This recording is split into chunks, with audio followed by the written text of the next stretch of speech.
I say figure out what you think is best for you and try that. Part of it's a matter of age. At my age now, you make more conservative investments.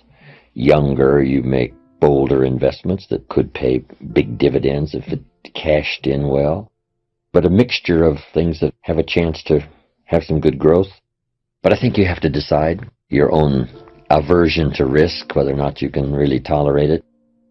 I remember when those discoveries started coming out, if you paid off your home in 15 years instead of 30, by adding what, one more payment a year, some simple plan, you saved more than the price of the house. Everybody said, whoa, just with some better information. Now, some people really don't care as long as their payments are low. They'll pay the extra price of the house just because the payments are low. And that's one philosophy. But it's not a good one. And if you're got credit cards, right, that are at 14% and 16%, if you pay off of those, it's hard to find an investment, especially these days, that'll pay that kind of return.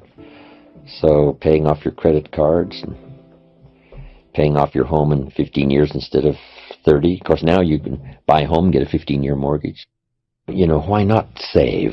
Why not be prudent? Why not be careful? It's good practice. Even if you're rich, it's just good practice to be as prudent as you can, not to be stingy, not to try to cheat somebody, but to do wise things with your resources. Two things, the big challenge in Life Adventure 1, the full development of all of your potential, that's number one. Second is the wise use of all your resources, including your money and your time, which are two of the major resources, how to use your time and how to use your money. But teaching kids proper philosophy, it's important not to have a savings account. It's important to have an investment account. Just to change in terminology, it's the same money, but it depends on whether you put it in an investment account or a savings account. All kids need is just one or two little lessons, and they can say, well, it'd be a lot better to put it in an investment account instead of a savings account. I mean, that doesn't take 10 years of college to figure out. Sometimes you got to have some help. Go to somebody and say, look, here's how deep I'm in, and here's the real deal. What could I do? Find somebody who's got some good alternate plans.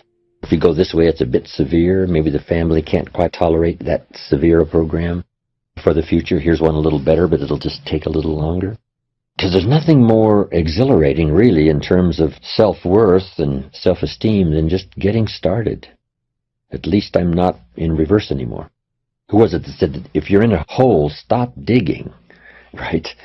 At least stop where you are and see if you can't now build a ladder, the best one you can design at the moment, with some help.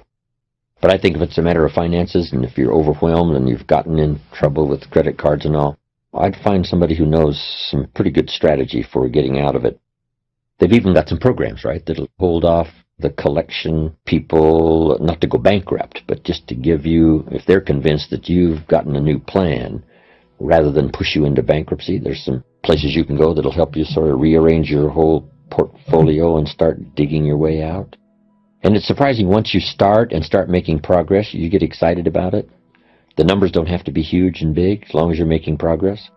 And I came up finally with the 70, 10, 10, and 10. Don't spend more than 70% of your income. 10% for church or charity, 10 cents active capital, buy and sell, see if you can make a profit, and 10% for passive capital, let somebody else use your money, pay you interest, dividends, stock increase, whatever. It's a pretty good plan, 70, 10, 10, and 10. A lady in Mexico the other day said, I heard your plan 10 years ago, I followed it. She said, I'm now a millionaire. I own 2 different properties because you also said don't buy the second car until you've bought the second house. It's not cars that make you rich. It's real estate that makes you rich. She said, I'm now about to buy the 3rd house, so I'm now giving myself the luxury of buying the 3rd car. Simple little ideas. And she said, I followed the 70, 10, 10, and 10, taught it to other people. They're following it and getting great results. One thing I didn't know when I was growing up and found out at age 25, that you could work both on your living and your fortune at the same time if you had a good plan. Don't just work on your living, work on your fortune. Work on becoming financially independent. Financial independence is the ability to live from the income of your personally invested resources. And the day you can finally do that, what's exciting about that is that now you can work for joy and not for necessity. And strangely enough, you probably work a lot harder for joy than you do for necessity. I have a unique friend. He started an enterprise, and by the time he had it up and running about 2.5, 3 years, he didn't have to work anymore the rest of his life. So now he's financially independent. But then he created a vast fortune, that next 20 years of his life, simply because he was working for joy and not for necessity. So get to that position as quick as you can. So I'm now teaching. Work both on your living and your fortune. The reason for earning a living is to make a fortune, not necessarily from your living, but from what you earn, invested wisely. I talked to a lady the other day. She said, "Mr. Rohn, I'm in real estate." I said, "Wonderful. How many properties do you own?" She said, No, I sell real estate." I said, "Well, let me ask you one more time. How many properties do you own?" Finally got the message across. I said, "The reason for selling real estate is to earn the money to buy real estate. If you sell real estate, you make a living. If you buy real estate, you make a fortune." She said, "I got the message." So don't buy the second car until you've bought the second home.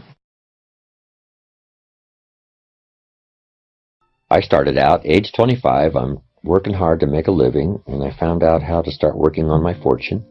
That might not be for everyone, but you can turn part of your present income, if you think I've got to stick with a job for 30 years and retire, if that's your mindset and you want to do that, fine. But now you must wisely use the resources from that income to make a profit, even if you let other people use the money and pay you interest and dividends. If at least you do that, whether you buy and sell or not. But who couldn't? If you worked on a job for 40 years, why couldn't you buy a piece of property and sell it for more than you paid for it? Why couldn't you buy a home, sell it for more than you paid for it? Why couldn't you buy a piece of property that needs repair, find somebody to repair it, and sell it for more than you paid for it? Why couldn't you do that over the next 40 years, as well as work on the job and punch the clock and do your duty and retire as a faithful employee? Why not work both on your fortune and your living? Why not? If the least you did was to take part of what you've earned as a living and let someone else use it and pay you for the use, if you did that over 40 years, you would easily be financially independent, not from your job, but from your investments. Then if you can find other ways, because it's stimulating. Who was it said? Was it Eisenhower? Someone said, "Find a piece of property and leave it better than you found it." Just something. Claude Olney, who put together a program called Where There's a Will, There's an A, became highly successful as an infomercial. He came to my seminars years and years ago before he put that program together, and he said, "I've got an idea. What do you think?" I said, "It's a winner." Sure enough, made him millions. He made money on every car he bought because of the incredible way he took care of it and the way he made it shine and gleam, so that when he got ready to sell it, it was worth more than when he bought it. That was one of his projects. I'm going to make money on every car I buy. See, it just depends on your attitude and your philosophy. And the answer is, why not? Amazing. Two different people with two different attitudes. One lets it all go because it doesn't seem to make a difference. Another one says, "I make money on whatever I touch. Whatever I touch gets better. It doesn't get dirty. It gets better." A guy who owned a bunch of apartments said to me, "Most everybody leaves the apartment that they rent worse than they found it." I said, "You gotta be kidding." He said, "No. Some leave it trashed." I said, "Impossible." He said, "No." I said, "What a reputation. What I touch turns to trash instead of gets better." Amazing.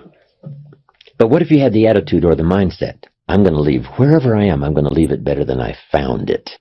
Not just what it did for the world, because it's a better place if you do that, but what it did for your psyche.